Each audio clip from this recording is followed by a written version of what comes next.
So this is our FSE project, our variable irrigation system. My name is Mason. This is Sean, Chase, and Paul.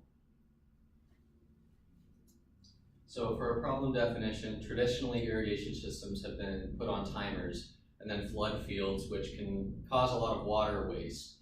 So our goal is to create an automated watering system that relies strictly on humidity. So for our market research, we talked to a farmer, and he said that our product needs to be able to treat sensitive crops with care, and that needs to be cost effective. And for our second consumer, we talked to a professional gardener, and he said that our product should be sold as a unit, so we thought of a greenhouse. And then it also needs to be able to conserve water in a good way. So for our requirements, this led us to come up with our requirements of needs to be able to water autonomously, needs to be able to split gardens into zones, and that it needs to rely on humidity in order to determine how much water the plants need. And for our criteria, we're dividing the field into zones. So we're determining how well each of the products does that, whether the system will target the zones very specifically or broadly, how much the product actually costs, and how well the product relies on humidity and can pick up the sensors.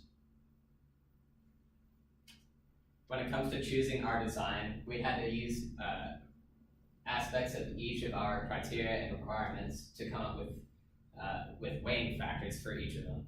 So as you can see, zone efficiency or zone precision and cost efficiency are the two highest graded aspects of this project. For our first design idea, we came up with a 3D printer idea that would move around just like a 3D printer and apply the water exactly where it needs to be. For our second design, we came up with a singular sprinkler that would rotate in a 360-degree movement, and it would apply the water in a circular area. For design 3, we came up with just a single overlay that would go over the entire crop bed and apply water through various spouts over the entire garden. For our last design idea, we came up with one sprinkler that would move across one axis while changing its angle to adjust for applying the water to each area of the crop field. So after doing the interaction matrix and evaluating all our things, we really looked at what can be the most precise, what would be the best one possible. And we actually found out that designs 2 and design 4 did not distribute the water as evenly and as precise as we thought it would. So we ultimately canceled out both those. And design 3 was basically all water on or all water off, so we did not like that design either. So we ended up going with design 1, which was the 3D model looking design. So then this was the actual design layout of it. You can see why it looks like a 3D printer based on the top view. It can move in any direction of the whole grid. We have our water pump, the hose that goes to it, and then the rack and pinion, and then the axles that will move it in any direction possible on the whole grid. And this is our budget, $66, somewhere around where we assumed we're okay with it. So some justifications for this design include the fact that this design will be significantly more precise at feeding water than the competing designs that we figured out. By making it into a 3D printed grid, it is able to feed water in a particular zone anywhere we program it. In addition, by making this based on humidity and having the precision in zones, it is able to provide complete autonomy for the design, meaning that there's no need to reset the timer if there's some rainfall or feed more water when there's some sort of drought. Lastly, because this feeds the correct amount of water to each zone, it is able to actually conserve water.